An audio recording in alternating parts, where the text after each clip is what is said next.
Welcome back, boxing fans.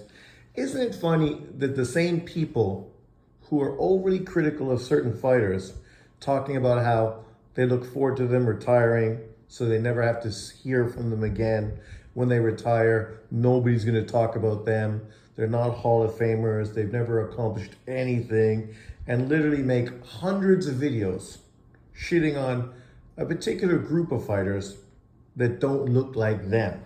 But yet these same people come out in full force, kicking and screaming, moaning and crying because Tank Davis is criticized because he's been protected for his whole career. And still up at this point has yet to step up and really prove himself against an elite fighter.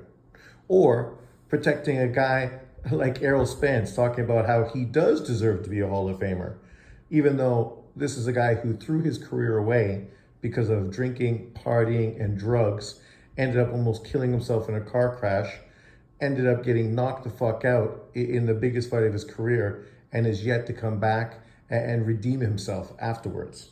Or Deontay Wilder, a guy who, was clout chasing Anthony Joshua for years, was offered career high money, but chose to chase after a fighter coming out of retirement instead of facing a huge unification fight, right? Only to basically throw his career away by getting beat relatively 3 times in a row by the same fighter, right? A guy who has 10 title defenses, but literally only one of them is anyone worth talking about. And even that fighter was never a world champion. So, when you think about the level of his resume and accomplishments, very limited. But this guy will go on, shit on Roman Gonzalez, Inouye, Junto Nakatani, Kovalev, Golovkin, Manny Pacquiao, Lomachenko. I mean, you see the similarities. All these fighters are not a particular demographic. And because of that, they're hype jobs, media created, bums, exposed, overrated, all the kind of words you could potentially use to displace and downplay a fighter. That's how these guys get labeled. Now, because people are critical of Charlo, because at this point, what has Charlo accomplished? Yes, we know he became undisputed. Isn't it ironic that when we talk about Devin Haney and Charlo, somehow this undisputed situation really means a lot, right? Bud Crawford becoming undisputed at 140 meant that instantaneously he became pound for pound number 1. But yet when Usyk became undisputed, nobody was saying he deserves to be pound for pound number 1. When Josh Taylor became undisputed after winning the World Boxing Super Series, nobody was talking about him being pound for pound number 1. Some people didn't even have them on their pound for pound list, right? It's ironic that when certain people accomplish something that apparently is so significant and so important, that when they do it, it's insignificant and unimportant.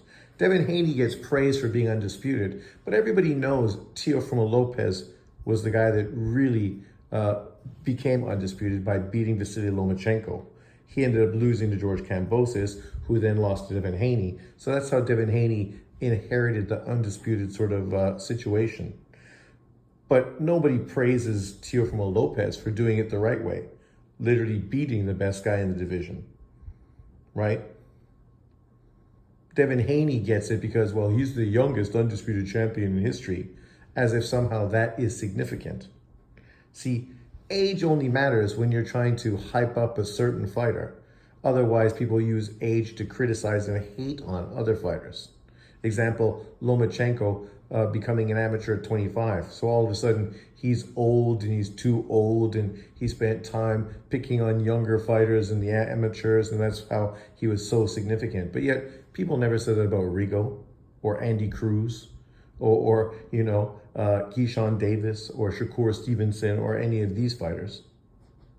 It's ironic, right? There's always an easy thing to obviously see when these kind of conversations are made. Right now with Charlo is apparently going to come back, like Spence is apparently coming back, Like Wilder's apparently coming back. Like Charlo's brother's apparently coming back, right? And this is typically PBC, rehash fucking washed out fighters that at this point aren't even really that interesting. There's obviously newer fighters and more relevant fighters right now in boxing. But fine, the PBC is going to do what they do, rehash, and then charge you $85 on pay-per-view.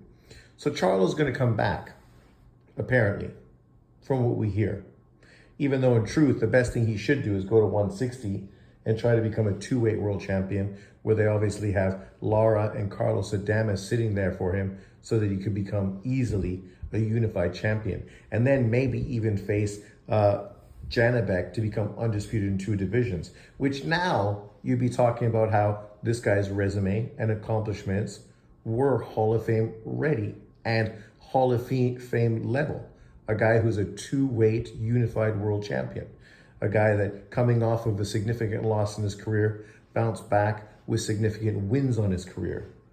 But if you just want to talk about what he did before getting beat by Canelo Alvarez, embarrassing himself because of his piss poor performance, what did he do? He lost to Harrison. Harrison was never an elite fighter. Harrison was the guy that got knocked out by fucking, marginal fucking fighters in the division. Then he lost to Castano. I know it was a draw, but anyone that watched the fight understood that he lost. So basically, in his run for undisputed, he has 2 losses. The good thing is he came back and he redeemed himself by beating both of those fighters significantly to earn back his victory. But even then, his resume is very thin. When I talked about his best win of his career being Austin Trout, that's because Austin Trout is easily the best win of his career. You're going to talk about Banana? Fucking Banana. Oh my God. Nobody wants to talk about him. Like, literally, this guy has a very overrated resume. The reason he's given credit is because he became undisputed. But yet the reason he became undisputed is because the PBC controlled all 4 of the titles at 154 pounds. And a lot of that heavy lifting initially was done by Jarrett Hurd, because we saw what Charlo, Andrade, and Lara were doing before Hurd came into the division. They weren't doing fucking anything. The 4 of them were champions, and not one of them wanted to unify against any of the others. Hurd came into the mix and changed all of that, accumulated some of the belts, and actually started to make it easier for other fighters, mainly in this situation, Charlo, to become undisputed. No one's hating on Charlo, but you gotta be fucking realistic. This was a guy who's done what? Outside of becoming undisputed, having multiple opportunities to accomplish it, finally succeeding because fucking all the dominoes were lined up for him to kick down. It wasn't the most difficult scenario for him. He did it, congratulations. Then he jumped up 2 weight divisions and embarrassed himself against Canelo Alvarez. Got paid, but I mean, okay. And at this point, we're waiting to see if he's going to come back and what he's going to do that's going to be significant. If he comes back and does something significant, that's going to add to his legacy. But at this point, what's his legacy now? Oh, he became undisputed. So becoming undisputed means that he somehow is a great fighter.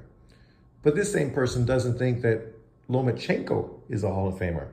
Yet Lomachenko was a 3-weight world champion, right? And has a better resume than Charlo, clearly better, and had 3 of the 4 belts at 135 pounds. Obviously fought for the 4th one, lost to Teofimo Lopez. No different than Errol Spence losing to Bud Crawford, but apparently that's enough for Errol Spence to become Hall of Famer. But it's not enough for Lomachenko to be a Hall of Famer. You can see how this shit just doesn't add up. It doesn't make sense. When you break it down and look at it, there's just nothing fucking rational about it. But of course, with guys like this, rationality means nothing.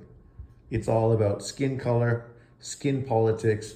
It's always that way, So no matter how many times you expose this and shine a light on it, this is just like cockroaches running under the fridge. Once you fucking leave the room and turn the lights off, these cockroaches start fucking crawling out again.